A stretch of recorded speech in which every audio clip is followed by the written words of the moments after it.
ॐ भद्रं कर्णेभिः शृणुयामदेवाः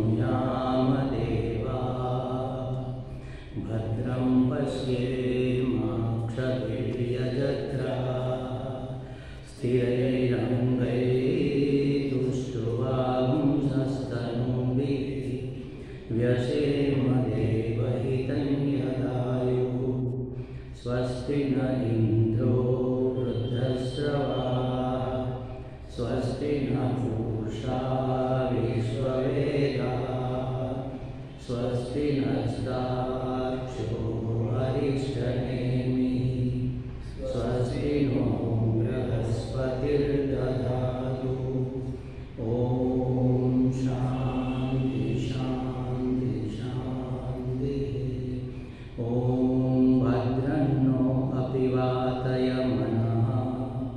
ॐ शान्ति शान्ति शान्तिः।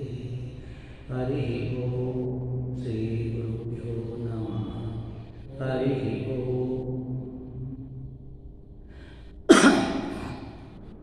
इस शांति मंत्र में जो अंत में हमने जिसका पाठ किया, वैसे शांति मंत्र का हम अर्थकथन भी करेंगे, लेकिन भद्रन्नो अपि वातय मनः ये 10 शांति मंत्रों में सबसे छोटा है और हमारे लिए बहुत महत्वपूर्ण है। इसका अर्थ होता है कि हे परमात्मा, हमें भद्र की ओर कल्याण करने वाली जो वस्तु है, ऐसा जो तत्व है, उसकी ओर अभिमुख कर, उसमें हमारे मन को लगाओ। परमात्मा के प्रति अभिमुख होना यही महत्वपूर्ण बात है। अभी हम क्या है हमारा कि हम अभी संसार और संसार के विषयों के प्रति अभिमुख है। हमारा दिमाग हमेशा विषयों की वासना में रत रहता है। कहाँ से सुख मिले, कहाँ से सुविधा मिले, कहाँ से सलामती मिले, कहाँ से आनंद मिले, कहाँ से स्वाधीनता मिले, बस यही सोचते रहते हैं। इसके सिवा और कोई हमारा विषय ही नहीं है सोचने का। मतलब कि हम संसार के अभिमुख है, और अगर मैं पूर्वाभिमुख हूँ तो मैं पश्चिम से विरुद्ध हूँ। अगर हम संसार के अभिमुख हैं तो इसका मतलब यही हुआ कि हम परमात्मा से विमुख हैं। तो यहाँ प्रार्थना है कि हे भगवान, हमारे मन को परमात्मा में लगाओ। कैसा परमात्मा? जो आनंदप्रद है, कल्याणप्रद है, सत्य चित्त आनंद स्वरूप जो है, उस परमात्मा में हमारे मन को भद्रम का अर्थ है कल्याणकारी, शुभ। जो शुभ तत्व है, जो स्वरूप है, वो तो एक ही है। शुभ तो परमात्मा ही है और कुछ है ही नहीं। अभी हम समझेंगे, प्रस्तावना में भी देखेंगे कि 2 चीज़ें हैं इस जगत में, उसमें शुभ क्या है और अशुभ क्या है। तो इसका फिर विस्तार करेंगे। ये तो बता दिया। ये मुझे 10 शांति मंत्रों में सबसे ज़्यादा अगर कोई प्रिय है तो ये मंत्र है। एक तो सबसे छोटा है, और जो छोटा होता है ना, वो घाव गहरा करता है। आप सुई चुभाओ तो पूरी चुभ जाएगी, लेकिन कोई खिला इतना बड़ा आप जमीन में गाओ जल्दी नहीं जाएगा, उसको ठोकना पड़ेगा। तो जो छोटा होता है, सूक्ष्म होता है, वो दूर तक जाता है। इसलिए ये सूत्र जो हम पढ़ रहे हैं ना शाम को, सूत्र का महत्व इसलिए है। ब्रह्म सूत्र, ये वेदांत शास्त्र पूरा का पूरा 555 सूत्रों में वेद व्यास जी ने संग्रहित किया है। छोटे छोटे सूत्र, उसमें सब ज्ञान, उसको विस्तार से करो तो इतना ढेर सारा ज्ञान गहन और गंभीर होता है। तो ये सूत्रात्मक मंत्र है, इसके बारे में बात करेंगे। हम शुरू करने जा रहे हैं कैवल्य उपनिषद। बहुत सारे उपनिषद हैं, लेकिन जैसे मैंने कहा था कि सन्यासी को खास करके और कोई पाठ करने का, पूजा करते हैं, पूजा करने का ये कोई विधान नहीं है। वो करे चाहे ना करे, उसकी मौज समझ। मन में आया तो पूरा दिन पूजा करते रहेंगे, और मन में नहीं आया तो कई दिन तक बस अपने में मस्त बैठे रहेंगे, क्योंकि वह परमात्मा से, अनंत चैतन्य से जुड़ा है। तो उसके लिए और कोई विधान नहीं है। लेकिन आश्रम के रूप से ये चतुर्थ आश्रम है, तो इस आश्रम में भी कुछ करना होता है, उसके भी कुछ कायदे कानून है। तो उसमें एक तो यह है कि पूरे दिन हर सांस पर उसको ओमकार का जप करना है, क्योंकि ओम सर्वो साकार निर्गुण निराकार दोनों के बीच का, दोनों का मतलब दोनों का प्रतीक है, प्रतीक भी है ध्वनि भी है, अनाहत भी है, साक्षात परमात्मा भी है, परमात्मा का सबसे प्रिय नाम भी है, लाडला नाम जिसको हम कहते हैं वो भी है। तो ओमकार का जाप करना और ओमकार की जहाँ व्याख्या है उस मांडुक्य उपनिषद का पाठ करना। और एक उपनिषद और है, ये है कैवल्य, इसका भी डेली पाठ करना। बस इतनी आज्ञा है। बाकी हर एक को, सन्यासी को भी और गृहस्थी को भी 4-5 वस्तु ऐसी है जिसको डेली करना चाहिए। आप भी ध्यान में रखना। एक तो गीता जी का पाठ डेली होना चाहिए, चाहे सन्यासी हो, गृहस्थी हो, विषयी हो, कामी हो, भक्त हो, जो भी हो, एक अध्याय गीता जी का डेली पाठ करना चाहिए। दूसरा, विष्णु सहस्त्र नाम डेली करना चाहिए। तीसरा, पुरुष सूक्त डेली करना चाहिए। चौथा, ललिता सहस्त्र नाम डेली करना चाहिए। और 5वां, शिव महिम्न स्तोत्र वो डेली करना चाहिए। आप चाहे रुद्री न कर पाओ, कोई बात नहीं, शिव महिम्न कर लो, ये आसान, ये जो सब है सब आसान, सबके लिए बहुत उपयुक्त है। लेकिन ये सब सन्यासी करे उसकी मौज, न करे उसकी मौज, पुरुष सूक्त करते हैं खास करके। लेकिन मांडुक्य और कैवल्य इसका पाठ उसको डेली करना होता है।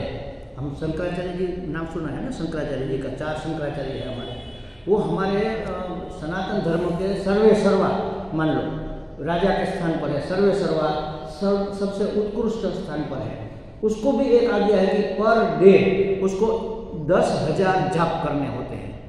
अरे शंकराचार्य जी किसका जाप करेंगे? 10,000 जाप कब होगा? मतलब ओमकार का जाप करना है, वो तो क्षण में हो जाता है ना। वो क्या करते हैं, बैठ कर तो करते ही है, बाकी श्वास श्वास पर उसका जाप चलता है। श्वास निकली ओम, आई ओम। तो ऐसी आदत हम भी डाल सकते हैं। ये सबके लिए खुला है दरवाजा। उसके लिए तो फर्ज जाते हैं, हमारे लिए तो मर जाते हैं। आदत डालने से कोई नुकसान तो है नहीं। ओमकार नहीं, हम ओमकार नहीं कर सकते, सन्यासी को ही इसकी आज्ञा है। लेकिन ओमकार को जोड़ करके अपना जो इष्ट मंत्र है, जैसे शिव जी हमारे इष्ट है तो ओम नमः शिवाय, कृष्ण या विष्णु हमारे इष्ट है तो ओम नमो भगवते वासुदेवाय, या कोई देवी है हमारा, ओम ह्रीम क्लीम चामुंडाय विचे, उसमें ओम लगा, आगे पीछे भी लगा सकते हैं। कोई भी, सूर्यदेव है, गणपति है, ओम गंग गणपतये नमः, तो ओम लगाने से उस मंत्र का बल बढ़ जाता है। तो मेरा कहने का मतलब ये था कि यह उपनिषद कितना महत्वपूर्ण है। और मांडुक्य तो बहुत कठिन भी है, लेकिन ये बहुत सरल है, ज़्यादा कठिन नहीं है। उपनिषद है तो थोड़ा बहुत तो हमें बुद्धि शार्प रखनी होगी, थोड़ी शुद्ध बुद्धि से इसको ध्यान से सुनना होगा। और मैं तो आग्रह करूँगा कि हम यहाँ जो रिकॉर्डिंग कर रहे हैं ना, उसको ग्रुप में डालते हैं, आप इसको 2 बार सुनो, हर एक प्रवचन को, इस कैवल्य के उपनिषद, कैवल्य उपनिषद के प्रवचन को जरूर आप 2 बार सुनना, ताकि पूरा का पूरा खुलासा हो जाए। हम प्रयत्न करेंगे एक एक शब्द को खोलकर समझने का। तो कैवल्य उपनिषद ऐसा इसका टाइटल है। कैवल्य का मतलब क्या और उपनिषद का अर्थ क्या है, इसको पहले समझ लेते हैं। कैवल्यस्य भाव कैवल्य, केवलस्य भाव कैवल्य, केवलता का जो भाव है उसको कहते हैं कैवल्य। केवलता का मतलब क्या? हम बोलते भी है केवल वही आए बाकी कोई ना आए, मतलब एक अकेला, इसका नाम कैवल्य। तो एकम अद्वितीयम कैवल्य, कैवल्य उसको कहते हैं जो एक तो है, लेकिन कैसा एक है? अद्वितीय, जिसमें से 2 नहीं हो सकते। हम अब अगर कहते हैं कि एक आदमी आया, तो हम सोच सकते हैं कि अभी एक आया, बाद में दूसरा आएगा। या तो एक फल हमने आपको दिया, तो ये भी सोच सकते हैं कि एक का हम आधा करेंगे, आधा मुनि जी को देंगे। तो जिसमें विभाग हो सके वह अद्वितीय नहीं, जिसमें कोई विभाग है नहीं, भविष्य में हो सकता नहीं, उसको कहेंगे अद्वितीय। जिसमें 2 नहीं हो सकते, 2 बढ़ नहीं सकता, 2 घट नहीं सकता, मतलब उसको काट के 2 नहीं कर सकते, या उसमें एक ऐड करके 1 के 2 नहीं हो सकता, उसको कहते हैं अद्वितीय। एकमेवाद्वितीयम, ऐसी स्थिति को केवल कहते हैं। तो ऐसे कैवल्य का ज्ञान वह है कैवल्य ज्ञान। तो इसका मतलब क्या हुआ? एक और मात्र एक, दूसरा ही कुछ नहीं। इसका मतलब क्या हुआ? परिपूर्ण। परिपूर्ण कोई चीज है तो उसमें दो नहीं समाते ना। पूरे संसार में एक ही चेतना व्याप्त है। यहाँ चेतना अलग, वहाँ अलग, वहाँ अलग, वहाँ अलग, ऐसा नहीं। सॉरी, चेतना अलग चीज है। चैतन्य की जो है वह चेतना, चैतन्य की सन्निधि में मेरे अंदर जो जागृत होती है शक्ति, उसका नाम है चेतना। तो चैतन्य एक ही है, लेकिन अलग अलग प्राणी में, अलग अलग वस्तु में उसकी चेतना अलग अलग ढंग से अभिव्यक्त होती है। जैसे बिजली एक है, अब इसमें ज़्यादा प्रकाश है, उसमें कम प्रकाश है, और 1000 का बल्ब लगा है तो बहुत ज़्यादा प्रकाश है, और 0 का बल्ब लगा है तो बहुत कम प्रकाश है। तो ये बिजली का प्रकाशमान होना वो तो समान है, लेकिन जो उपाधि उसको मिली है अभिव्यक्त होने की, ये सब उपाधियाँ हैं। जिस उपाधि से वह अभिव्यक्त होती है बिजली, उसके धर्म उसको मर्यादित करते हैं। तो चैतन्य की चेतना मनुष्य में अभिव्यक्त हुई तो थोड़ी उत्कृष्ट हो गई, मनुष्यतर प्राणी में जो अभिव्यक्त हुई उससे कम हो गई। 4 पाँव वाले, 6 पाँव वाले, या पशु या पक्षी, उसमें इससे थोड़ी कम, इससे भी थोड़ी कम वनस्पति में अभिव्यक्त हुई। उसमें जीव तो है, प्राण तो है, वह प्राणापान क्रिया करते हैं, वंश वृद्धि भी करते हैं, इसलिए उसको हम सजीव कहते हैं। उसमें चेतना अभिव्यक्त हुई है, लेकिन बहुत कम, और बिल्कुल ही पता न चले इतनी सी चेतना जड़ वस्तु में, पत्थर, मिट्टी, ये लकड़ी, सब में चेतना तो है। कैसे पता चलेगा कि इसमें चेतना, ये कुर्सी में, इस टेबल में कहाँ चेतना है स्वामी जी? तो इस टेबल का हमें पता चलता है कि नहीं चलता? इस रुमाल का पता चलता है इसमें चेतना है, पता चलता है कि नहीं? देखते हैं तो पता चलता है ना। तो पता चलना माने प्रकाशित होना। बिजली में 2 तार होते हैं, दोनों तार जब कनेक्ट होते हैं तब प्रकाश होता है। कोई एक तार अगर नहीं है तो प्रकाश नहीं होता। तो दोनों तरफ से जब मिलन होता है तब प्रकाशन होता है। अगर इसमें चेतना नहीं होती तो हमारी चेतना जाकर इसकी चेतना से मिलकर इसको प्रकाशित नहीं कर पाती। तो चेतना तो हर एक में है, कम ज्यादा है। चैतन्य की चेतना सर्वत्र व्याप्त है। अब समझो, सर्वत्र व्याप्त है तो वह परिपूर्ण है। तो परिपूर्ण का भाव ही कैवल्य है। परिपूर्ण, इसमें कुछ और ज्यादा समा नहीं सकता, उसमें से कम भी नहीं किया जा सकता। अच्छा स्वामी जी, समा तो नहीं सकता। समझो कि कोई एक बर्तन है, उसमें जल भरा है, छल भरा है, एक बूंद गिरे डाले उसमें तो बाहर गिर जाएगा, तो ये तो समझ सकते, लेकिन उसमें से निकाल तो सकते हैं कि नहीं? निकाल सकते हैं ना। तो परिपूर्ण उसको नहीं कहते, ये बर्तन परिपूर्ण है, लेकिन पूरी समष्टि परिपूर्ण है। इसका मतलब क्या? इसमें कुछ डाल नहीं सकते, निकाल भी नहीं सकते। क्यों नहीं निकाल सकते? निकाल कर रखोगे कहाँ? हर जगह तो वही है। आई बात समझ में? हमने एक उदाहरण दिया था घट का, यहाँ पर घड़ा रखा था। अब एक घड़ा है समझ लो, उसमें हमने यह फूल रख दिया, ये फूल उसमें रख दिया। ये घड़ा है मेरा, आज समझ लो कि ये घड़ा है, इसमें हमने एक फूल रख दिया। अब यहाँ घड़ा पड़ा है फूल सहित, उसको उठाकर हम यहाँ ले गए तो घड़ा गया, साथ में फूल भी गया, गया कि नहीं?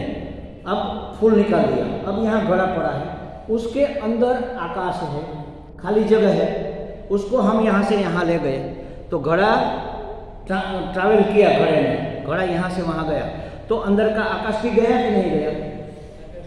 कैसे जाएगा? वहाँ नहीं होगा तब जाएगा ना, वहाँ भी तो है। एक अणु मात्र भी जगह खाली नहीं है, खाली जगह का नाम ही तो आकाश है, आकाश के बगैर कोई है ही नहीं, तो वह ट्रैवल कर नहीं सकता क्योंकि वहाँ जगह ही नहीं है ना। तो पूर्ण परमात्मा, परिपूर्ण चैतन्य, इसलिए उसको कहते हैं अनंत, जिसका कोई अंत नहीं। अनंत चैतन्य में कुछ डाल तो नहीं सकते, उसमें से कुछ निकाल भी नहीं सकते। ऐसी परिपूर्णता जिसमें हो उसको कहेंगे केवल, मात्र वही और कुछ नहीं। एक लास्ट टाइम में बोला भी था, मुझे मेरी मस्ती कहाँ लेकर आए, यहाँ मेरे अपने सिवा कुछ नहीं, मेरे अपने सिवा कुछ है ही नहीं। तो ये सब है वो मेरा अपना आपा ही है। आपा माने आत्मा, आत्मा ही आत्मा है हर जगह, बिना आत्मा के, बिना चैतन्य के। इसलिए तो अनंत चैतन्य कहते हैं ना, अनंत चैतन्य के बिना तो कुछ है ही नहीं। तो परिपूर्णता का भाव, एकम एवं अद्वितीयता का भाव, केवलता का भाव, इसी को कहते हैं कैवल्य। और इस कैवल्य के ज्ञान का नाम है कैवल्य ज्ञान। ज्ञान माने उपनिषद। तो जो परिपूर्णता का भाव है उसको कहेंगे, समझो कि कोई एक ऐसा क्षण आ जाए कि मेरी चेतना में परिपूर्णता छा जाए, मुझे किसी दूसरे की जरूरत ही न रहे, मैं एकमात्र काफी हूं। अभी क्या है कि हमें कोई दूसरा चाहिए, कोई विषय चाहिए, कोई वस्तु चाहिए, कोई व्यक्ति चाहिए। क्यों चाहिए भाई? क्योंकि मैं आधा अधूरा हूं, मुझ में कुछ कम पड़ रहा है, मुझे किसी और वस्तु की इसलिए आवश्यकता है कि उसके आने से मैं पूर्ण हो जाऊंगा। ऐसा हमने मान रखा है। क्यों मान रखा है? क्योंकि मैं अपने आप को अपूर्ण मानता हूं। अभी बहुत कुछ बाकी है मेरे में, पैसे कमाए, लेकिन अब बहुत कमाना बाकी है, थोड़ा बहुत मिला और ज्यादा चाहिए, तभी मैं पूर्ण हो जाऊंगा। बहुत प्रतिष्ठा चाहिए, पूरी दुनिया मुझे जाने, तब मैं पूर्ण होऊंगा। इसलिए हम अपने आप में सब कुछ भरते जाते हैं, व्यक्ति, वस्तु, पदार्थ सब अपने अंदर भरते हैं, क्योंकि हम अपने आप को अपूर्ण मानते हैं। लेकिन कोई एक ऐसा क्षण आ जाए जिससे मैं परिपूर्ण हो जाऊं, तो क्या होगा? मेरे अपने सिवा और किसी चीज की मुझे जरूरत नहीं, मैं अकेला रह जाऊं, लेकिन अकेलापन मुझे काटने न दौड़े, अकेलापन मुझे इस अपराध भाव में न डाले कि अब कोई नहीं है, मैं अकेला हूं। अकेला होकर भी मैं एकमात्र हूं और पूर्ण, मेरा होना मात्र पूर्ण हो जाए। मैं हूं, बस इतना काफी है। आनंद के लिए, सुख के लिए मैं हूं, इतना काफी है, बस और किसी की जरूरत ही नहीं है। यह स्थिति जब आ जाए तब उस स्थिति को कैवल्य की स्थिति कहते हैं। दूसरा मुझे पूरा करे, इसकी कोई पीड़ा न रहे, केवल मात्र मैं ही रह जाऊं, मेरे होने मात्र में ही मैं प्रसन्न हो जाऊं, इतना ही पर्याप्त है, और कुछ चाहिए ही नहीं। ये है केवल का भाव, केवल का अर्थ। अब उपनिषद का क्या अर्थ है? उपनिषद माने ऐसा केवल का ज्ञान। उपनिषद माने ज्ञान, इसको हम समझेंगे। ये तो बहुत समझने की आवश्यकता है। उपनिषद शब्द स्वयं अपना परिचय देता है, इसको भी देखेंगे। तो ज्ञान दो प्रकार के होते हैं। क्यों दो प्रकार के? क्योंकि वस्तु दो है, तीसरी कोई वस्तु है ही नहीं। एक मैं, अहम, दूसरा इदम। एक अहम, अहम के सिवा जो भी कुछ है सब इदम। अहम माने आत्मा, आत्मा माने मैं, और मैं के सिवा जो भी है वह इदम। तो अहम माने क्या और इदम माने क्या? तो इसको कहते एक क्या कहेंगे, विषय। एक है विषय और दूसरा है विषयी। विषयी माने उसको जानने वाला, उसको ग्रहण करने वाला, उसको समझने वाला, उसको पकड़ने वाला, जो भी समझो। एक है विषय और दूसरा है विषयी। तो विषय कौन है और विषयी कौन है? विषयी है आत्मा और विषय है बाकी सब। तो अहम माने आत्मा माने मैं, और इदम माने अनात्मा, जो आत्मा नहीं है वह सब इदम।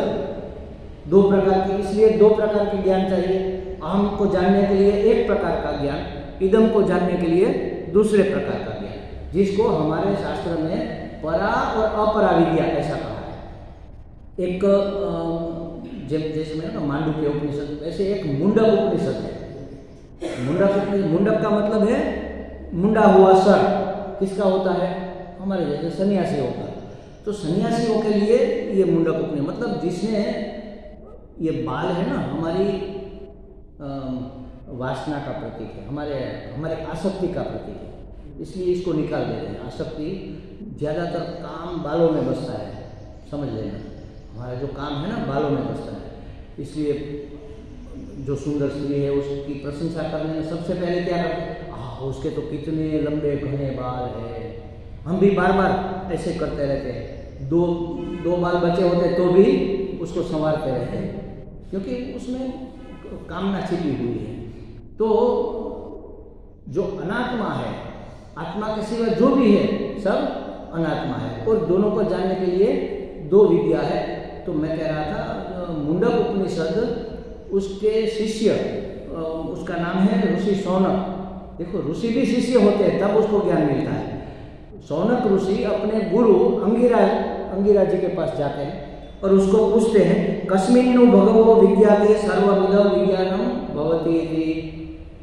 हे गुरुजी, हे परमात्मा, हे भगवान, गुरु जी को भगवान भी कहते हैं, ऐसा क्या है जिसे जानने से सब कुछ जानने में आ जाता है? ऐसी कौन वस्तु है जिसको जानने से सब जानने में आ जाता है?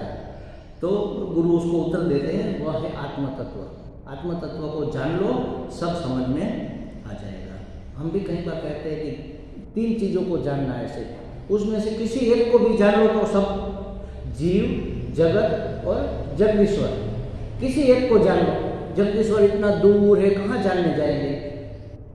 और जीव तो हमें दिखता ही नहीं, जगत दिखता है लेकिन इतना विस्तार है। तो अपने आप को जानना सबसे आसान है, पहला स्टेप। अपने आप को जानोगे तो जगत समझ में आ जाएगा, जगत और जीव जान लिया तो जगदीश समझ में आ जाएगा। तो सब कुछ जाना हुआ कब हो जाएगा? जब हम अपने आत्म तत्व को जान लेंगे। तो आत्म तत्व को जान लेंगे तो उसके लिए क्या करें? आत्म तत्व को कैसे जाने? तो उसने जवाब दिया, द्वै विद्ये विदितव्ये परा अपरा च एव। 2 विद्या जाननी चाहिए, परा और अपरा। ये शब्द आपने सुने होंगे। परा विद्या माने परम, उत्कृष्ट, अपरा माने निकृष्ट, परम नहीं, एक उत्कृष्ट, दूसरी निकृष्ट। परम माने सबसे श्रेष्ठ, अपर माने सबसे श्रेष्ठ नहीं, ऐसी सामान्य। जो हम कॉलेज में, स्कूल में पढ़ते हैं ना, कि अक्षर ज्ञान लेकर विज्ञान का, भौतिक विज्ञान का PhD तक करते हैं, डिलीट करते हैं, संशोधन करते हैं, ये सब विषय को जानने की विद्या है। विषय को जानने की विद्या अपरा है, विषय माने आत्मा। तो अनात्मा को जानने की जो विद्या है वह अपरा विद्या है, आत्मा को जानने की विद्या है उसको परा विद्या कहते हैं। तो दोनों विद्या क्यों जाननी चाहिए?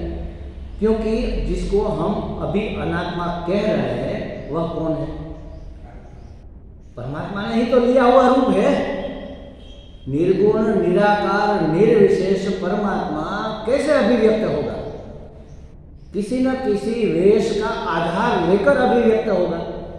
मनुष्य का वेश लिया परमात्मा ने, स्त्री का वेश लिया, पुरुष का वेश लिया, पशु का वेश लिया, पक्षी का वेश लिया, पत्थर, मिट्टी, तालाब, बादल, सब वेश लेकर परमात्मा ही खेल कर रहा है, वही खेल रहा है।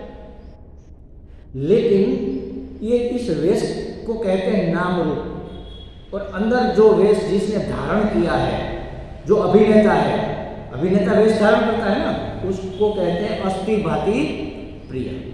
अस्थि भाति प्रिय नाम और रूप, ये 5 अंश आपको सब में मिलेंगे। जैसे समझो ये जासूद का फूल है, तो हमें दिख रहा है ना, इसका एक नाम है जासूद, इसका एक रूप है, रूप माने रंग और आकार दोनों आ जाते हैं रूप में।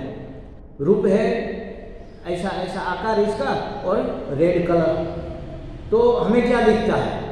नाम रूप दिखते हैं। अस्थि भाति प्रिय दिखता है कि नहीं? दिखता नहीं है, लेकिन उसको ढूंढना पड़ता है। ये फूल है कि नहीं? तो है माने अस्थि, अस्थि माने सत्य। कैसे पता चला ये है? अरे भासमान हो रहा है, दिख रहा है, हमें अनुभव में आ रहा है। तो अनुभव में आना, दिखना, उसको कहते हैं भाति माने चित्त, चित्त माने प्रकाश, ज्ञान। तो अस्थि, सत्य, भाति, चित्त। और ये यहाँ क्यों है भाई? क्योंकि ये हमें पसंद है, ये प्रिय है फूल, या तो ये उपयोगी है। तो अस्थि भाति प्रिय, सत्य चित्त आनंद। सच्चिदानंद किसका नाम है भाई? वो तो परमात्मा का नाम है। तो इसमें परमात्मा है कि नहीं? परमात्मा ने ही यह नाम रूप का वेश धारण किया। इसलिए जो अनात्म वस्तु अभी हम समझ रहे हैं उसको भी जानना चाहिए। पहले नाम रूप को जानो, फिर पराविद्या में जब आप प्रवेश करोगे तो अस्थिभाति प्रिय को भी समझने लग जाएंगे, उसको भी पहचानना हो जाएगा। तो इसलिए मुंडक के गुरु ने कहा कि द्वै विद्या विदितव्ये परा चैवा परा च। 2 विद्या जाननी चाहिए, परा और अपरा। अच्छा, जो परा विद्या है जिसको हम उत्कृष्ट विद्या कहें और उसको अपरा को निकृष्ट कहें, तो उत्कृष्ट परा विद्या के लिए अपौरुषेय उपनिषद प्रमाण है। अच्छा, ये जो अपरा विद्या है उसके लिए क्या प्रमाण है? नाम रूप। अपरा विद्या, अपरा वस्तु माने नाम रूप, तो उसके लिए क्या प्रमाण है? नाम रूप के लिए क्या प्रमाण है? हमारी आंख, हमारे नाक, घ्राण, हमारे कान, ये पांचों इंद्रियां अपरा विषय को जानने की विद्या है। मतलब अनात्म पदार्थ को, नाम रूप को जानने के लिए भगवान ने हमें 5 ज्ञानेंद्रियां दी है, जिससे कि हम वस्तु को देख सके। जैसे यह रुमाल हमें दिखता है, इसका आकार चौरस है, इसका रंग केसरी है, और ये हमें पता चलता है। तो इसका नाम रूप जानने के लिए आंख से देखेंगे, हाथ से छुएंगे, नाक से सूंघेंगे, ऐसा हुआ तो आवाज इसका पता चलेगा, स्पर्श से पता चलेगा कितना स्मूथ है, खुरदरा है, कैसा है। तो इसका नाम रूप जानने के लिए हमने 5 इंद्रियों का उपयोग किया। लेकिन अरे ये क्या हुआ, 5 इंद्रियां क्या हुए? ये कैसा कलर है? भगवा, केसरी। अच्छा, किसने कहा ये भगवा है? मेरी आंख में। तो रंग में आंख प्रमाण है। अब मेरा कान कहे कि नहीं नहीं स्वामी, भगवा कैसे हो सकता है? सब भगवा है तो ये तो थोड़ा अलग होना चाहिए ना, ये तो पीला है। तो क्या हम कान की बात मानेंगे? नहीं। रंग के लिए आंख प्रमाण है, शब्द के लिए कान प्रमाण है, सुगंध के लिए घ्राण प्रमाण है, स्पर्श के लिए त्वक प्रमाण है, और स्वाद के लिए रसना प्रमाण है। तो जिसका जो प्रमाण होता है उससे उसका ज्ञान होता है, उसके सिवा कोई दूसरा उसके बारे में बता नहीं सकता, उसको कहते हैं प्रमाण। प्रमाण की व्याख्या शंकराचार्य ने क्या करी है? अनधिगतम अबाधितम फलवत अर्थजनकम, ऐसी उसकी व्याख्या प्रमाण की। प्रमाण माने किसको हम प्रमाण कहेंगे? जो अनधिगतम, अनधिगतम माने अपूर्व, दूसरा कोई उसके बारे में ऑथेंटिकली नहीं बता सकता, उसको कहेंगे अपूर्व। जैसे रंग का ज्ञान हमारी आंख के बगैर हो नहीं सकता। कान चाहे जितने भी बड़े हो जाए, नाक चाहे जितनी भी लंबी हो जाए, लेकिन रंग का ज्ञान इन इंद्रियों से हो नहीं सकता। इसका प्रमाण कौन है? मात्र आंख। अनधिगतम, उसमें एक लक्षण होना चाहिए कि वह जिसको प्रमाणित करता है उसको और कोई प्रमाणित नहीं कर पाए, सिर्फ वही प्रमाणित करे, उसको कहेंगे अनधिगतम। प्रमाण में एक लक्षण होना चाहिए कि वह अनधिगतम होना चाहिए। वह जिस वस्तु को सिद्ध करता है उस वस्तु को और कोई सिद्ध नहीं कर पाए। जैसे मैंने सुना कि आपने सुना कौवा बोल रहा है, हमारे मकान के ऊपर कौवा बोल रहा है, कोई मेहमान आएगा, कहाँ कौवा बोल रहा है? मुझे तो लगता है मोर बोल रहा है। कैसे? मैंने देखा था वहां पर मोर बैठा है, तो वही बोल रहा होगा। आंख प्रमाण नहीं है आवाज के लिए, देखा चाहे मोर, चाहे हंस देखा, चाहे पोपट देखा, चाहे कुछ भी देखा, लेकिन कान कहते हैं कि यह आवाज कौवे की है तो कौवा ही होना चाहिए। आवाज के लिए आंख प्रमाण नहीं है। तो हमारे भाई सामंत भाई कहेंगे कि नहीं नहीं स्वामी जी, मैं ऊपर जाकर आया, वहां रेडियो पड़ा था, मैंने इधर से उठाकर उधर रखा, तो ये रेडियो की आवाज है। नहीं, रेडियो की आवाज, रेडियो का गाना बज रहा है, नहीं हो सकता। हाथ से छूने से ये प्रमाणित नहीं होगा। चखो चाहे किसी भी इंद्रिय से, शब्द के लिए मात्र कान प्रमाण है, इसको कहेंगे अनधिगतम। ये लक्षण है उसका, अनधिगतम। दूसरे किसी भी प्रमाण से यह प्रकट नहीं होगा ऐसा ज्ञान, उसको कहेंगे प्रमाण। दूसरा लक्षण है उसका अबाधितम, उसको और कोई इंद्रिय बाध नहीं कर सकती, इसका इनकार नहीं कर सकती। आपने कहा कि ये केसरी रंग है, कान नहीं कह सकता कि नहीं नहीं केसरी कैसे होगा, हमने सुना है केसरी नहीं रखते स्वामी जी, कई बार हमने सुना है स्वामी जी तो पीला रंग पसंद करते हैं।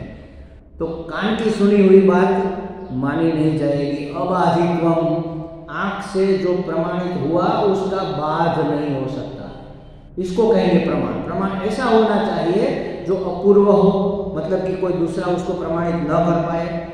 और अबाधितम, उस ज्ञान को कोई इनकार न कर सके, सबको स्वीकार करना पड़ेगा, कोई उसका बाध नहीं कर सकते। अबाधित मतलब उसका कोई बाध नहीं कर सकते। और फलवद अर्थजनकम, इसका कोई परिणाम होना चाहिए, इसका फल होना चाहिए। अच्छा ये केसरी है तो यहाँ रुमाल पड़ा है, अब स्वामी जी चले गए, किसी ने अरे वहाँ रुमाल किसका रह गया, अच्छा ये केसरी है स्वामी जी का होगा, रास्ते में गिर गया समझ लो, तो ये रुमाल किसी का है। तो कलर देखकर आप बता सकते हैं ना कि ये ना ठीक ये तो स्वामी जी का होगा, केसरी है तो स्वामी जी का ही होगा। हमारे तो भात भात के कलर होते हैं, केसरी भी हो सकता है, लेकिन पहला ख्याल हमें क्या आएगा, इस रंग रूप से इसका फल, इसका परिणाम पता चलेगा कि ये किसका है। तो फलवत होता है प्रमाण, उसका कोई परिणाम होता है, इसको कहते हैं प्रमाण। तो पराविद्या अपौरुषेय है। अपौरुषेय का मतलब क्या है? पुरुष बुद्धि का उत्पादन नहीं है, परमात्मा ने यह ज्ञान प्रदान किया है। तो इससे क्या फर्क पड़ता है? परमात्मा कोई ज्ञान प्रदान करे या मुनि जी बता दे, इसमें क्या फर्क पड़ेगा भाई? तो कहते हैं कि किसी भी पुरुष बुद्धि में 6 दोष हो सकते हैं, सभी में पूरी मात्रा में होंगे ऐसा जरूरी नहीं है, हो सकते हैं कम ज्यादा मात्रा में, लेकिन होते ही है। कौन से 6 दोष है?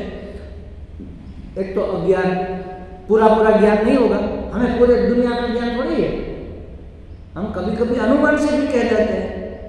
जैसे कोई नया कई वर्षों पहले ये जो कमलम कहते हैं फल को, क्या नाम है उसका ओरिजिनल नाम? नहीं, कमलम फल का नाम रखा है ना अभी, वो चाइना का फल है, कमल जैसा नहीं रखा है, मुझे याद है।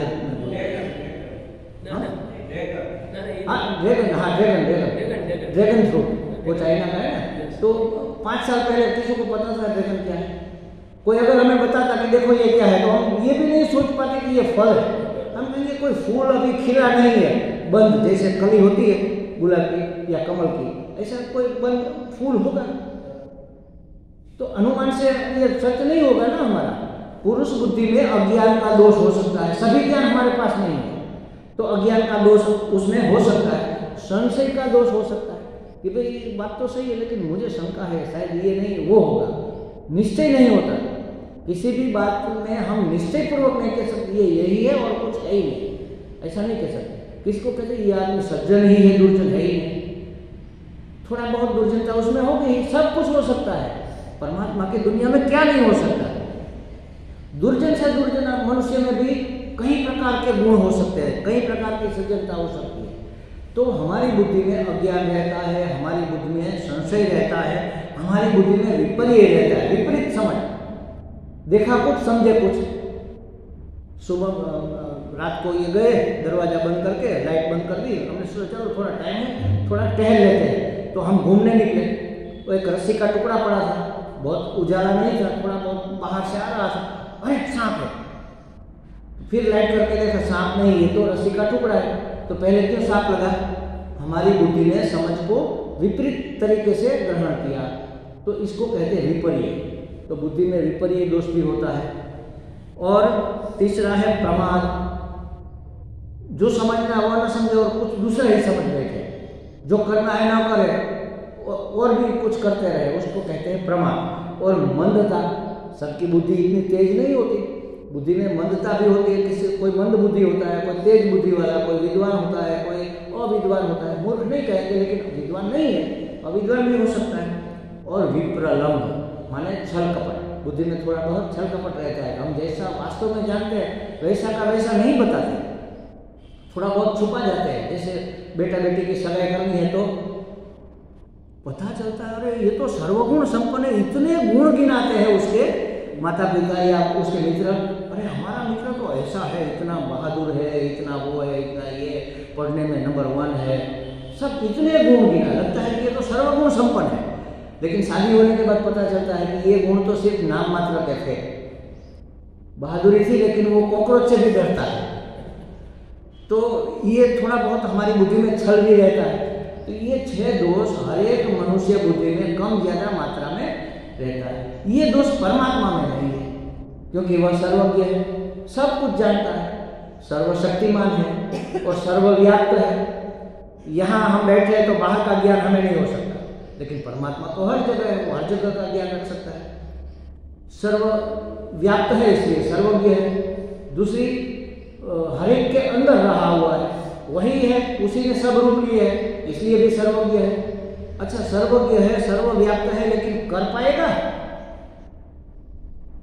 तो सर्वशक्तिमान भी है। हमारा मित्र बहुत सज्जन, हमें मदद रूप होने के लिए हमेशा खड़ा रहता है। अच्छा, हमें जरूरत पड़ी 2 लाख रुपये की, वो मित्र देगा? वो तो इतना उदार है, अपने आप को बेच देगा, लेकिन उसकी कैपेसिटी है 2 लाख देने की? वो तो डेली का डेली कमा के डेली का डेली खाता है, उसके पास बेचारे के पास पैसा कहाँ होगा? सामर्थ्य नहीं है ना, देगा, देना चाहता भी है, लेकिन उसके पास होगा तभी तो देगा। तो समर्थ नहीं है, शक्तिमान नहीं है करने के लिए। भगवान सर्वसमर्थ है, सर्वज्ञ है, सर्वव्याप्त है, इसलिए उसकी बुद्धि में ऐसा कोई दोष नहीं है। और परमात्मा के श्वास निश्वास से वेद प्रकट हुए, मतलब कि परमात्मा ने स्वयं वेद प्रकट किए, इसलिए वेद अपौरुषेय है। इसलिए वेद विद्या को पराविद्या कहते हैं। एक हुई अपराविद्या, जिसमें कोई ना कोई दोष रहेगा, अनात्म वस्तु की विद्या। देखो क्या दोष मैं आपको बताऊं, हमने जिस भी वस्तु को जाना जो अपरा है, किसी भी वस्तु को आप जान लो, एक क्षण में वो बदल जाएगी, तो हमारी बात सच्ची कैसे साबित होगी? हम कहेंगे कि चलो गंगा स्नान करने जाए, टाइम निश्चित हुआ कि भाई 3 बजे जाएंगे, हम जाते हैं तो मुनि जी हम वहाँ निश्चित करते हैं स्वामी जी भोजन के बाद थोड़ा आराम कर ले, तुरंत स्नान नहीं करना चाहिए, 2:30-3 बजे जाते हैं। हमने कहा ठीक है चलो 3 बजे घाट पर मिलते हैं, और मुनि जी पहुँच गए 3 बजे, लेकिन हमें तो थोड़ी नींद ज़्यादा आ गई, नींद नहीं खुली, तो उसने थोड़ी देर आ गई, फिर सोचा चलो मैं स्नान तो करता हूँ, तब तक आ जाएंगे। वो स्नान कर लिया, वो स्नान करके बैठे, तब मैं आया कि चलो मुनि जी, अरे मैंने तो कर लिया स्नान, अब आप कर लो। कहाँ कर लो? अरे इसी घाट पर, इसी गंगा जी में कर लो। गंगा जी वही है क्या? कहाँ पहुँच गई वो? तो मुनि जी ने जो स्नान किया था वह गंगा जी तो कोसों दूर चली गई। तो एक एक क्षण में वस्तु परिवर्तित होती है। हम बूढ़े क्यों होते हैं? 5 साल के बाद बूढ़े हो जाएंगे, ऐसा है क्या? हर क्षण हम बूढ़े हो रहे हैं, हर क्षण हमारा एक एक सेल परिवर्तित हो रहा है। होता क्या है, हमारा जो सेल है ना, अंदर से समझो एक सेल है, फिर उसमें से उसने एक दूसरे सेल को जन्म दिया और वह बुजुर्ग हो गया, फिर उसने तीसरे चौथे, वो दादा परदादा सब बनता गया, जैसे जैसे बना ऊपर आता गया। ब्लड सेल हमारे, डेली हमें स्नान करने की क्या जरूरत है भाई? कौन पसीना बहाता है? कौन मजदूरी करने के लिए जाता है? किसको मिट्टी गंदगी लगती है, फिर भी स्नान करते हैं? क्यों करते हैं? पसीना निकलता है वो तो ठीक है, लेकिन आप विंटर के ठंडी के मौसम में देखो, आप ऐसे नाखून लगाओगे तो आपको पता चलेगा कुछ है। वो क्या है? चमड़ी में जो सफेद सफेद दिखता है वो डेड सेल है हमारे अंदर से। सेल ऊपर आते आते आते ऊपर आकर मर जाते हैं, उसको स्नान करके हमें निकालना पड़ता है, दूसरे सेल आते हैं। तो हर क्षण हमारे ब्लड सेल चेंज होते हैं। कितने समय में पूरा का पूरा बॉडी चेंज हो जाएगा? 7 साल में। आज जो सेल पैदा हुआ 7 साल के बाद वो नहीं रहेगा, वो दादा परदादा उसके भी परदादा हो गया और ऊपर आ गया, हमने स्नान। इसलिए किसी को हमने देखा और 7 साल के बाद हम उसको मिलेंगे तो पहचान नहीं पाएंगे, पूरी उसकी शक्ल सूरत सब ज़्यादा से ज़्यादा बदल गया होगा। थोड़ा बहुत अनुमान लगा के, अरे आप मुनि जी तो नहीं? हाँ, अरे कितने बदल गए, ये कैसा शरीर आपका हो गया, अब तो आपकी अवस्था दिखने लगी, बाल सफेद हो गए, क्या से क्या हो गया? अरे होगा ही ना, हर क्षण वस्तु बदलती है, और जो बदलता है उसका ज्ञान निश्चित कैसे होगा? फिर भी हम कहते हैं नहीं मुझे पता है, क्या खाक पता है? अनात्म वस्तु का ज्ञान निश्चित हो ही नहीं सकता। निश्चित विपर्य रहित, जिसमें कोई बदले की संभावना ही ना हो, कोई विपरीत भाव ही पैदा ना हो, ऐसा तो एकमात्र पराविद्या से परमात्मा का या तो आत्मा का ज्ञान ही हो सकता है। अपरा ज्ञान कभी निश्चित नहीं हो सकता। इसलिए देखो कोई वैज्ञानिक है ना, वो संशोधन करते हैं, तो एक वस्तु का संशोधन किया, एक बुद्धि ने, मनुष्य बुद्धि ने कुछ वस्तु को की खोज कर निकाली, दूसरी मनुष्य बुद्धि जब आएगी, थोड़ा डेवलप होगा, उसको गलत साबित कर देगी, उसका बाद हो जाएगा और नया नियम बन जाएगा। पहले हम मानते थे ना पृथ्वी सपाट तस्तरी जैसी है, ऐसा सब मानते थे। फिर भारत के ऋषियों ने खोज की कि नहीं, ये नहीं, ये तो गोल है। अच्छा, गोल पृथ्वी है इतना पता चला, तो वो ज्ञान बाध हो गया। अच्छा, पृथ्वी गोल है और सूर्य के चारों ओर चक्कर काटती है, हमने स्वीकार कर लिया कि पृथ्वी सूर्य के चारों ओर चक्कर काटती है। फिर खगोल शास्त्रियों ने संशोधन किया, नहीं नहीं, पृथ्वी नहीं, सूर्य, सॉरी, हम क्या पहले मानते थे सूर्य उदय होता है, अस्त होता है, सूर्य चक्कर काटता है। फिर संशोधन हुआ कि नहीं, सूर्य नहीं, पृथ्वी चक्कर काटती है सूर्य के आसपास, और सूर्य की रोशनी जहाँ पर पड़ती है जिस विभाग में, वहाँ दिन, और जहाँ रोशनी नहीं पड़ती वहाँ रात हो जाती है। तो पहले वाला ज्ञान बाध हो जाता है। लेकिन ये पराविद्या का ज्ञान अबाधितम, उसका बाध नहीं हो सकता, उसके निर्णय में कोई परिवर्तन नहीं हो। अब विषय ऐसा क्यों है? क्योंकि यह अपौरुषेय ज्ञान है, परमात्मा का ज्ञान है। और अपौरुषेय ज्ञान का कहाँ उपयोग है? इंद्रियों का ज्ञान अपराविद्या का है। अतीन्द्रिय ज्ञान जो है उसके लिए हमें कौन सा प्रमाण चाहिए? वेद प्रमाण। वेद उसके लिए प्रमाण है, क्योंकि इंद्रियों का विषय नहीं है। तो कैसे, जैसे समझो कि इस जन्म से पहले जीव का अस्तित्व था कि नहीं, किसको पता? मृत्यु के बाद जीव का अस्तित्व रहेगा कि नहीं, किसको पता? तो वेद को पूछो। देखो, कठ उपनिषद में, शायद कठ में लिखा, शिष्य जाता है यमराजा के पास, वो कहता है कि सुना है कि मृत्यु के बाद कोई कहता है आत्मा रहती है, कोई कहता है आत्मा नहीं रहती है, अब क्या कहते हैं? अब तो सर्वज्ञ है, जानते हैं, हमें बताओ आत्मा रहती है या नहीं रहती। तो जीव का जन्म से पहले अस्तित्व था कि नहीं, जन्म के बाद जीव का अस्तित्व रहेगा कि नहीं रहेगा, ये कैसे जानेंगे? इंद्रियों का विषय नहीं है, अतीन्द्रिय विषय है। तो इसके लिए प्रमाणित वस्तु कौन सी है? आपने कह दिया, हमने मान लिया, ऐसा नहीं चलेगा, प्रमाण चाहिए। और प्रमाण कैसा होना चाहिए? अनधिगतम, अबाधितम, फलवत, अपूर्व, और कोई बता नहीं सकता, एक ही बता सकता है, उसको प्रमाण कहेंगे। जिसका बाध नहीं हो सकता, जिसको कोई इनकार नहीं कर सकता, जिसकी बात कोई काट नहीं सकता, उसको प्रमाण कहेंगे। तो ऐसा अतीन्द्रिय जीव है, उसका प्रमाण वेद है। दूसरा, स्वर्ग नर, हम कहते हैं किसने देखा है स्वर्ग नर? कोई वहां जाकर थोड़ा कहने वापस आता है, वो प्रत्यक्ष नहीं होता। तो क्या प्रमाण है स्वर्ग होगा कि नहीं होगा? वेद प्रमाण, उसको कोई काट नहीं सकता। पाप पुण्य, उसका अस्तित्व है या नहीं, ये सभी लोग समझो, 7 लोग ऊपर 7 लोग नीचे, ऐसा माना है ना। भूहु भुवः स्वः महः जनः तपः सत्यम, ऊपर के ये 7 लोग, भूहु माने ये, इसके नीचे के तल अतल वितल सुतल तलातल तक जो है, ये 7 नीचे के लोग, नीचे माने निकृष्ट लोग, ज्यादातर भोग योनि के सब लोग हैं, और ये ऊपर वाले सुख भोग की, वो दुख भोग का। तो इसके लिए कौन प्रमाण है? वेद प्रमाण। अतीन्द्रिय विषय के लिए वेद प्रमाण है, उसको प्रमाणित माना जाता है। अच्छा, इससे क्या फायदा?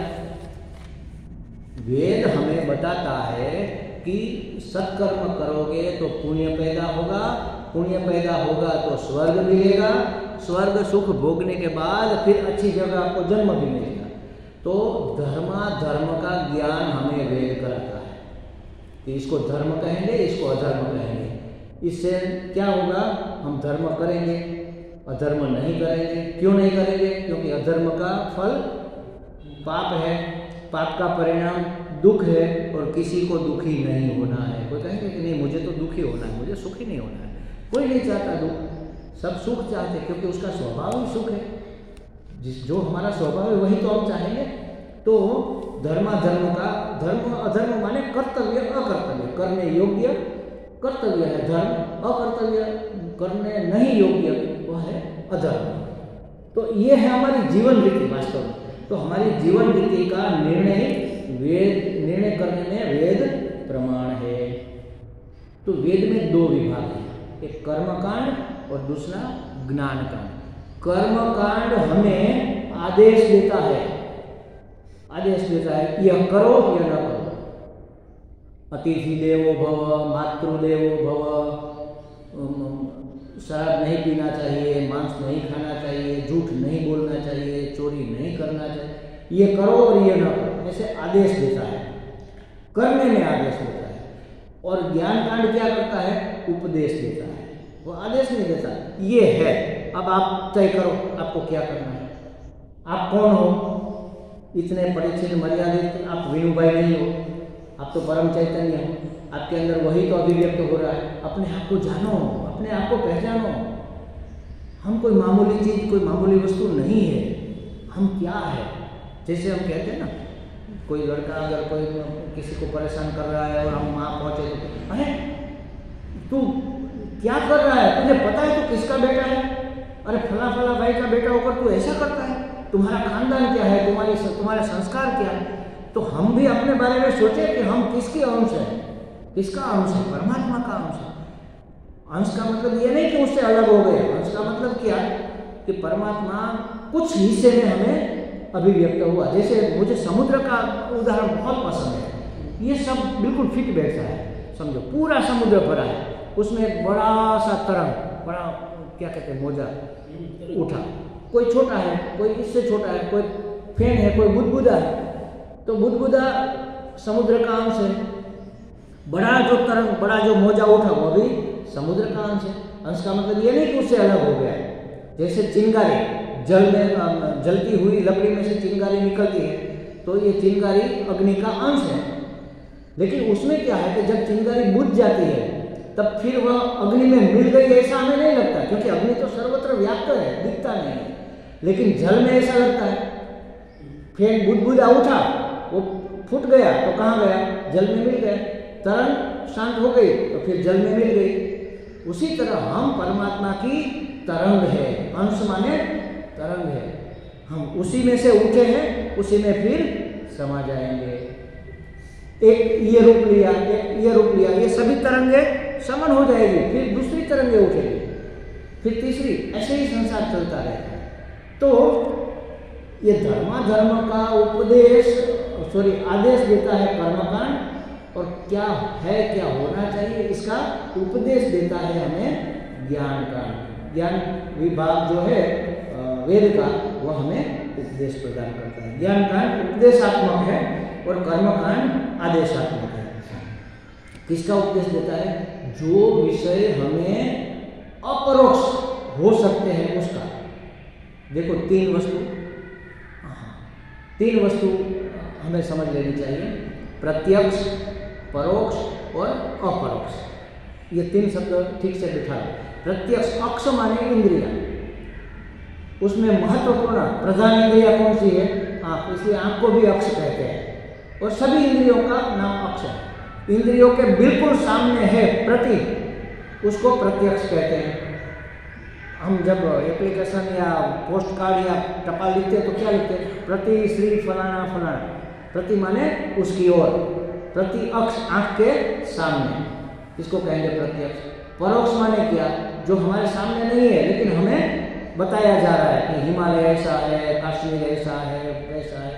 हमने उसका वर्णन, नॉवल पढ़ते हैं तो उसमें जब वर्णन पढ़ते हैं, गंगा जी का वर्णन पढ़ा है कि ऋषिकेश में हमारे आश्रम के पास से ऐसे गंगा जी गए थे, सामने बड़े बड़े पहाड़ है, इधर बड़े बड़े आश्रम है, घाट बने हुए हैं और खल खल खल खल खल खल करती बहती। तो हमारे यहाँ दिमाग में तादृश्य होता है ना, प्रत्यक्ष नहीं है, उसका ज्ञान हो गया। कैसा हुआ?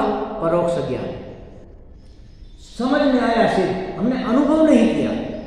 तो जो बात समझ में आ गई, जिसको हमने जान लिया लेकिन अभी मानने में नहीं आया क्योंकि अनुभव नहीं हुआ, उसको कहेंगे परोक्ष ज्ञान।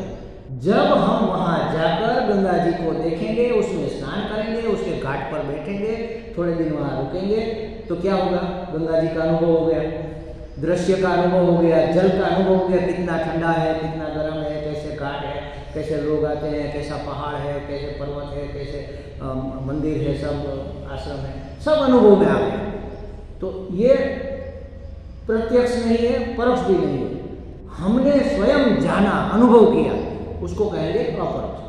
ये ठीक उदाहरण वैसे नहीं है। अपरोक्ष तो मैं मुझे जानूं उसको कहते हैं अपरोक्ष। वास्तव में मुझे जानने में मुझे किसी और की मदद की जरूरत नहीं है ना, मैं अपने आप को जानता हूँ। जैसे समझो मैं ये रुमाल जानता हूँ, ये प्रत्यक्ष। मुझे सुख दुख हो रहा है या ठंडी गर्मी लग रही है, कैसे जाना भाई? तो ये साक्षी भाष्य है, इसको अपरोक्ष नहीं कहेंगे, ये इसके बीच वाला है। लेकिन मैं हूं ये किसने जाना? कैसा हूं, कौन हूं, ये अलग बात है। लेकिन मैं हूं ये तो सब जानते हैं कि नहीं? ये अपरोक्ष ज्ञान है। तो अपरोक्ष विषय का प्रकाशन वेद का ज्ञान कांड करता है। ज्ञान कांड में जो अपरोक्ष विषय है, एक ही अपरोक्ष विषय आत्मा, उसी को परमात्मा कह लो, उसी को चैतन्य कहो, उसी को अनंत चैतन्य कहो, एक ही विषय है अहम। तो अहम का ज्ञान, इसका उपदेश हमें वेद का ज्ञान कांड में मिलता है। और कर्म कांड में क्या करना चाहिए और क्या नहीं करना चाहिए उसका आदेश मिलता है। आत्मा बुद्धि से नहीं जाना जा सकता। क्यों नहीं जाना जा सकता? इसको भी एक बार समझ लो। मन बुद्धि का विषय नहीं है, ऐसा कहा है। आत्मा मन बुद्धि का विषय नहीं है। अब मेरे पास एक बैटरी है, बैटरी से मैं सब चीज़ें देखता हूँ। फिर मुझे अचानक ख्याल आया, अरे ये बैटरी में से प्रकाश निकल रहा है। किसका प्रकाश? ये सेल में से आया। तो सेल कैसे है? इसके एवरेडी के है या निपॉन के है? जरा देख लो। खोलकर सेल निकाला, फिर प्रकाश होगा? नहीं होगा। प्रकाश को प्रकाशित नहीं किया जा सकता, देखने वाले को देखा नहीं जा सकता, दृश्य को देखा जा सकता है। जैसे समझो कि यहाँ प्रकाश है, कहाँ से आ रहा है? बल्ब में। बल्ब में कहाँ से आया? बिजली में से। बिजली कहाँ से आई? मीटर से। मीटर कहाँ से आया? सबस्टेशन से। सबस्टेशन में कहाँ से आया? जहाँ उत्पादन हो रहा है, क्या कहते हैं उसको? नहीं, पावर हाउस। नहीं, पावर हाउस में भी कहाँ से आता है? जहाँ से उत्पन्न होता है वहां से। और वहां उत्पन्न कहाँ से होगी? पानी में से। तो पानी में बिजली कहाँ से आई? अग्नि में से। अग्नि कहाँ से आया? वायु में से। वायु कहाँ से आया? आकाश में। आकाश कहाँ से आया? आत्मान एतः आकाश संभूत, आत्मा से पैदा हुआ। तो वास्तव में प्रकाश है किसका? जो वास्तविक अंतिम स्थान है उसको जानना, उसको महसूस करना, उसका नाम है अपरोक्ष। वो एक ही है, आत्मा। सब ज्ञान उसी का विलास है, चाहे पराविद्या हो चाहे अपराविद्या हो। सब ज्ञान मात्र परमात्मा का विलास है, आत्मा का विलास है। और उसका परिचय हमें वेद का ज्ञान कांड कराता है। और उस ज्ञान कांड को उपनिषद कहते हैं। उपनिषद वही वेदांत। उपनिषद ही वेदांत है। वेद का अंतिम शिखर, अंतिम टोच का ज्ञान, उसको कहेंगे वेदांत। तो इसके बारे में उपनिषद कैसे हमें अपना आत्मा का परिचय कराता है, उसको ये तीनों शब्द से, 3 शब्द का उपनिषद शब्द बना है, उप, नि और सद। इसमें सद धातु है, उप और नि उपसर्ग है। देखो, जो कोई शब्द में आगे लगता है ना उसको उपसर्ग कहते हैं, पीछे लगता है उसको प्रत्यय कहते हैं। एक शब्द है उसमें आगे लगा तो उसको उपसर्ग कहेंगे, और पीछे कोई शब्द जोड़ दिया हमने तो उसको प्रत्यय। ये व्याकरण की बात है, याद नहीं रहेगा तो चलेगा। लेकिन इस तरीके से हम उसको समझेंगे कि उपनिषद हमें क्या कहना चाहता है, कैसा ज्ञान कराता है, उस ज्ञान का फल क्या है, और क्यों हमें उपनिषद जानने चाहिए, और ये कैवल्य उपनिषद क्यों जानना चाहिए, इसके बारे में हम कल बात करेंगे। ओम पूर्णमदः पूर्णमिदं पूर्णात् पूर्णमुदच्यते पूर्णस्य पूर्णमादाय पूर्णमेवावशिष्यते। ओम शांति शांति शांति। हरि ओम। श्री गुरुभ्यो नमः। हरि ओम।